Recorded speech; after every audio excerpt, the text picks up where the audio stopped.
Hi, welcome to words education. आज का हमारा टॉपिक है अक्षांश रेखाएं। तो यहाँ पर आपको दो ग्लोब दिख रहे हैं। इन दो ग्लोब पे दो टाइप की लाइनें हैं। एक है वर्टिकल लाइंस जिनको हम देशांतर रेखाएं कहते हैं, और दूसरी हैं हॉरिजॉन्टल लाइंस, लैटिट्यूड लाइंस। ये लैटिट्यूड इससे भी रिलेट कर सकते हो। लैटी मतलब लेटी हुई जो रेखाएं हैं उनको हम लैटिट्यूड बोलते हैं, अक्षांश रेखाएं बोलते हैं। तो आज का हमारा टॉपिक है अक्षांश रेखाएं। अक्षांश रेखाओं की यदि हम बात करते हैं तो ये क्या है, काल्पनिक रेखाएं हैं। ये अर्थ पे ऐसी कोई भी लाइन खींची हुई नहीं है। ये क्या है, हमारी समझ को बनाने के लिए कि हम इसको समझ पाएँ उसके लिए ये काल्पनिक रेखाएं खींची गई हैं। तो यहाँ पर ये काल्पनिक रेखाएं हो गई। उसके बाद हम बात करते हैं कि जो जितनी भी अक्षांश रेखाएं उनकी संख्या कितनी है। तो 0 डिग्री की होगी एक हमारी, उसके बाद 0 डिग्री से 1 2 3 स्टार्ट, ये ऐसे स्टार्ट हो जाता है। 90 डिग्री तक हम जाते हैं। लेकिन जो 90 डिग्री है वो क्या है, एक पोल है, बिंदु है, तो उसको वो रेखा में काउंट नहीं होता है। तो टोटल हमारी जो रेखाएं हो गई 1 से स्टार्ट होके 89 तक, तो 89 ये होगी। और यदि हम दक्षिण की तरफ बात करें इक्वेटर से नीचे की तरफ, तो 89 ही यहाँ हो गई, और एक हमारी हो गई थी इक्वेटर वाली। तो यहाँ पर टोटल यदि अक्षांश रेखाओं की बात की जाती है तो 179 यहाँ पर टोटल अक्षांश रेखाएं हैं।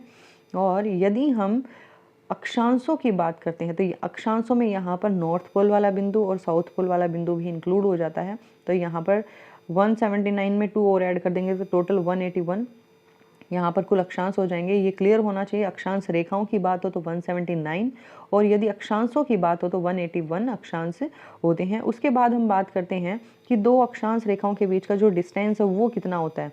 ये कितना होता है, 111.32 किलोमीटर होता है। और इसको हम किस नाम से जानते हैं, इसको जोन के नाम से जाना जाता है।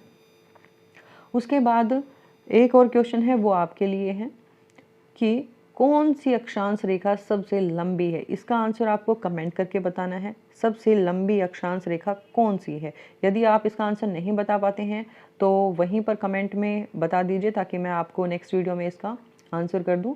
और अब एक और क्वेश्चन बचता है कि जो अक्षांश रेखाएं हैं, ये जो अक्षांश रेखाएं हैं ये हमें किसके बारे में बताती हैं, टेम्परेचर के बारे में बताती हैं या फिर टाइम के बारे में बताती हैं। तो जो अक्षांश रेखाएं हैं वो हमें टेम्परेचर के बारे में बताती हैं।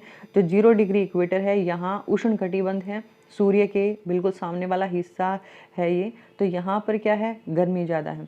तो जितना हम इक्वेटर से दूर होंगे, ऊपर की तरफ जाएंगे, जो सूर्य का जो प्रकाश है वो सीधे की बजाय तिरछा आना स्टार्ट हो जाएगा।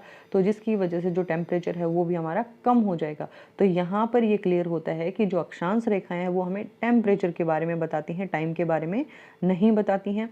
आई होप आपको इस वीडियो से अक्षांश रेखाओं के बारे में क्लियर हो गया होगा। यदि कोई डाउट होता है आप कमेंट करके पूछ सकते हैं। Thanks for watching video. Have a nice day.